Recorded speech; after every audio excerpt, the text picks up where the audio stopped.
Hey, it's Jess, and welcome back to Quick Wins for ADHD Moms. In our last episode, we talked about the signs of ADHD in women. And maybe as you were listening, you had one of those aha moments like, wow, this explains so much about me. So then what happens after that? What happens after that moment that you recognize maybe I'm seeing these patterns? Where do you go from there? Self-awareness is a huge part of that journey. It sheds light on so many different things. And now there's so many different things to process. Now what? Well, first, let's do today's quick win. Okay, right now, take a quick look around your space. Wherever you are, in the car, in your office, at home, in your kitchen, wherever you are, take a quick look around your space. Is it bright or dim? Is it loud or quiet? Is it really messy? Or is it really organized and clear? Sometimes that heavy, overwhelmed feeling isn't actually coming from you. It's coming from your environment. So try adjusting one small thing. Maybe open up a window, turn on a lamp, maybe lower the noise, or just clear a surface. Tiny shifts in your surrounding can give your brain instant relief. So start noticing things around you. Chances are, if they affect you, they might be affecting your ADHD kids too. Your environment affects you more than you think. I'm a voiceover artist and leadership coach, and I've talked with many women who have changed just a few things around even just their desk area or their office. And it made a massive difference in their day, the way they felt, their mood. And then I realized I was coaching and doing voiceover work from a really small, dark space in my home studio. So that's when I thought, well, if I'm telling other people to upgrade their environment, maybe I should upgrade mine too. So I got an upgrade on my own. I made all the sound panels, instead of the dark sound panels, they're all white. I added mood lighting. I have fake plants. I have an adjustable stand-up, sit-down desk, and it makes a huge difference. So consider your environment, assess it, take a look around, and then see what needs to change. Now back to the episode. What do you do if you might have ADHD as an adult? Well, step one is recognizing it's not just you. Okay, so first, take a deep breath. Remind yourself you're not broken. You're not lazy. You're not failing at life. ADHD is a real neurodevelopmental condition. In that moment of realization, it can feel both freeing but also overwhelming. It isn't about just slapping on a label. It's about having language or words for what you've always experienced. I always tell my kids, use your words. And so that's what we're learning here. Using the right words or language can be a bridge to support, treatment, and self-compassion. So step two, and everybody's journey is so different, and I want to honor that. Step two, consider an evaluation. If you think you might have ADHD, the next step is to maybe seek professional evaluation. That doesn't mean going to TikTok or Instagram Reels to see if, I'm like that too, I must have ADHD. Actually consider an evaluation with a professional. Well, who is that? You could go to your primary care doctor who can do an initial screening and refer you. You could go to a psychiatrist who can formally diagnose and talk about medication options, or a psychologist or neuropsychologist who may do testing to look at ADHD and possible other conditions. So why get evaluated? Because ADHD shares symptoms with many other conditions. It could look like anxiety, depression, thyroid issues, sleep disorders. There's a huge long list. And an evaluation can help you know what's really going on and having a professional look at your specific situation. So let me tell you a little bit about my own journey. My daughter and son were diagnosed, and as we went through the diagnosis process, I was checking off all the boxes too. Brain won't shut down? Yeah, that's me. Do you feel like you're being run by a motor? Yup. Are you fidgety and restless? Why, yes, I am. And I've always been like that. So it wasn't just long, boring sermons at church when I was little that I couldn't sit still. There's actually a lot more to not being able to sit still. And in fact, I still can't sit through a movie. For me, it's torture just sitting there. Although I really loved Fall Guy. That was really fun watching it with the kids and them belly laughing. And I probably was just really tired that day, maybe. But there's always been this underlying anxiety. And I think it was from me masking the fact that I was trying really, really hard to listen and pay attention during class, during Sunday school, to my parents giving me a lecture.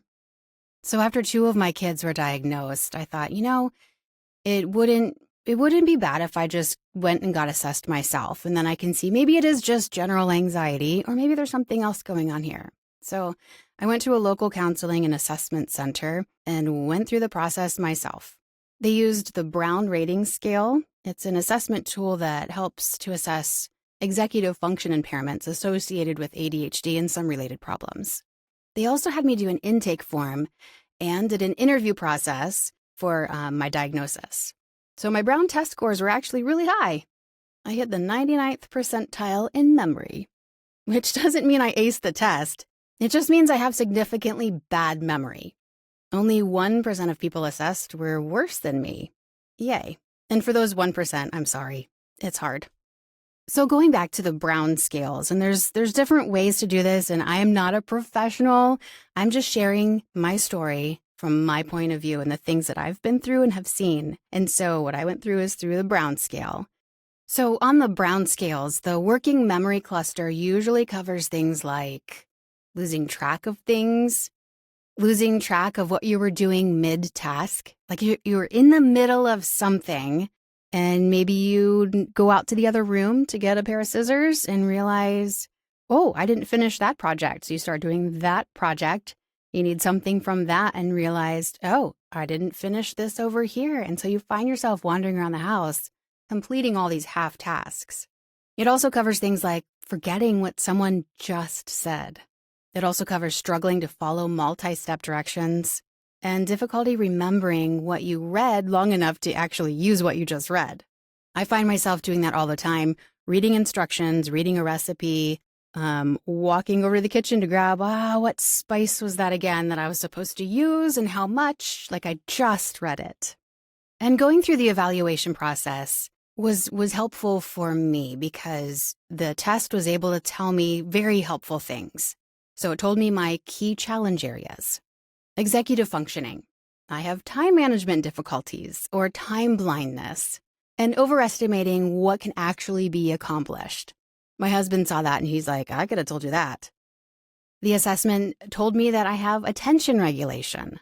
I've got constant thoughts, or I express it as explosions in my head and difficulty maintaining focus. I had physical restlessness, unable to just fully relax. That's why I can't sit and watch a movie. I just can't fully relax. I've just got to be in constant movement. And it also showed me sensory processing. I'm easily overwhelmed, especially by young children and very complex environments. So many other moms loved being a mom, and I found it overstimulating and overwhelming. And I wish I would have known what to do to help myself better when the kids were little. But the assessment also showed me some of my current strengths, like my ability to hyper-focus when I'm engaged in something, how I grew multiple businesses across all these different industries. I'm a high-functioning ADHD, and I've developed coping strategies. I didn't even know that I was doing that. Another strength, and this is probably for a lot of ADHD moms, creative thinking. And the other one was recognizing a need for an organized environment. This is absolutely huge. So recognizing I need an organized environment, but also our quick wins earlier was assess your environment. Even if it is organized, what about the mood of it, the feeling of it, the music, there's so many things that go in to the sensory part of ADHD. So based on all of those things that came out of the assessment, it came with a recommended structure and support. So here's what you can do specifically based on your specific test results. My environment. I need to maintain a clean, organized space, and that helps me support clear thinking.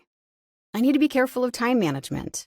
I need to use external time tracking tools and need to break tasks down into smaller chunks so I'm not overwhelmed. I also ask my husband, here's what I'm thinking, what do you think? And he's like, you don't have time for that. Okay, all right, got it. I've learned to trust his time management skills because I realize there's been too many times where I just recognize I cannot manage my own time. For task organization, I need to implement a consistent planning system for daily tasks and appointments. And so I think I've mentioned this before, but I use Notion, and it's an app on my phone. I can also go on the website browser and look at what my life is. That's how I stay organized. Now I can go deep into that if you're interested, if it would help you, but Notion is a huge way that I can organize my tasks. For stress management, I need to build in regular breaks and quiet time to prevent the overwhelm. And then a physical outlet. So channeling physical energy through structured exercise or movement breaks. I decided not to feel guilty for spending a few hours lifting at the gym each week because that was a huge help for me. So another thing you consider, and I haven't done this yet, would be working with an ADHD coach because they're able to take your assessment. Maybe you don't even have an assessment. Maybe they can just through talking with you, understand where you need support. And they can help you come up with strategies that you can build on your existing coping mechanisms. And then also address other areas where maybe you feel like you need support, but you can't really pin down what it is where you're struggling. So recognize it's not just you that's dealing with these problems, it's just the way your brain is wired.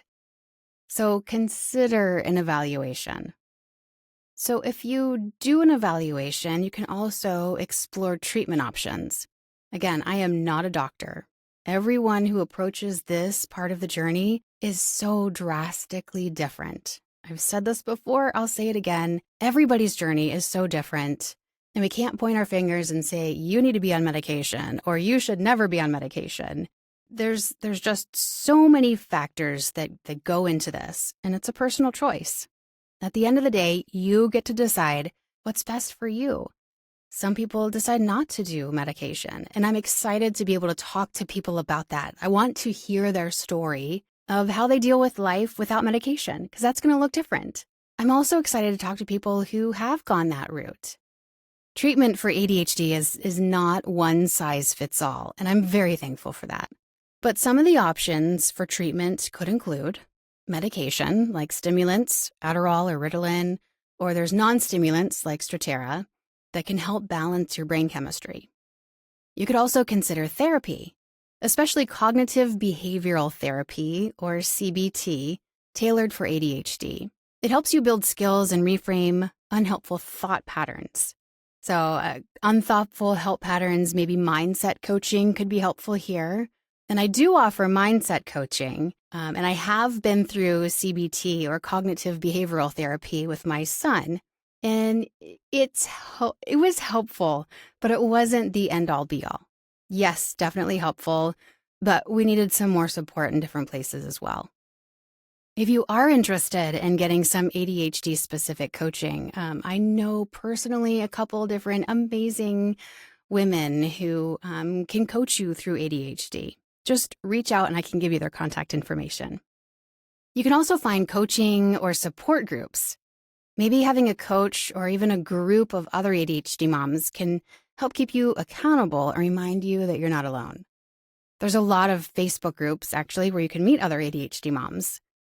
And another treatment option, and I think this would come from anybody, whether you're on medication, off medication, you're going to therapy, you're going to ADHD coaching, I think all of us would agree that lifestyle adjustments are the biggest and quickest thing you can do for yourself right now. So even if you do all the other things, you're still going to want to make some lifestyle adjustments. This is huge. Consider your sleep, nutrition, exercise, mindfulness. All of this plays a huge role in how your ADHD symptoms show up every day. So based on that, you want to build ADHD-friendly systems. Even before you have a formal diagnosis, you can start experimenting with tools that support your brain. So here's a few simple tools that you can use. Use visual cues, baskets, trays, labels that remind you where things belong. I like baskets, but I have found the acrylic clear things are much better because I can see what's in that basket. Out of sight, out of mind, right? So visual cues. Break your tasks into really tiny, ridiculous, tiny steps. So instead of, oh, I need to clean the kitchen, maybe just think, okay, I need to put dishes in the dishwasher. Just get really, really specific about what you need to do, and then break that into really tiny little steps. You can use timers. Like my watch, I'll say, set a timer for 20 minutes. Then I'll hyper-focus on what I need to do, get the stuff done, and then I can just relax or go on to my next task. Body doubling. A lot of people do this. I haven't done this yet, but you can work alongside someone else to help you get started. And then prioritize external reminders. Your calendars, alarms, sticky notes, apps. We can't hold all of this in our head. Our brains are wired different, and so we need external structure, external reminders. So think of all this as just designing your environment to support you instead of relying on sheer willpower. And of course, give yourself lots of grace. That aha moment of, I think I have ADHD, can bring you a lot of relief, knowing maybe that's who you've been all these years, and now you know how to support yourself and how to support your brain and how to support your kids. But for some people, it can bring up a lot of grief for all the years that you thought you were just disorganized, or maybe you missed opportunities. That's completely normal to go through that process. But right now can also be the start of self-compassion. So now that your brain works differently, you can work with it instead of against it. So here's what I'd love for you to think about this week. If you've had that aha moment, what's the very next baby step you can take? Is it writing down your symptoms to talk to a doctor? Because they're going to want to know. Maybe just sit down and think through all these different situations that you've been through and write it all out. Maybe journaling. Maybe you need to order a book and just learn more about it. Or maybe it's just simply telling your friend, hey, I think this might be me. What do you think? It's just taking one next step. That's it. Remember, it's not about perfection. It's about progress. And it's about finally having words for what you've felt all along. And then give yourself some grace. You're not behind. You're right on time. If you need some more resources, there's always, you can look up Cleveland Clinic, ADHD in Women. You can look up CHADD. It's the Children and Adults with Attention Deficit Hyperactivity Disorder, CHADD, CHADD. There's also Attitude Magazine, ADD, Attitude Magazine. You can look that up and read articles. So many resources out there for you. Well, if you've enjoyed this episode or you think maybe another mom should hear this because it might be them too, I would love for you to recommend the show.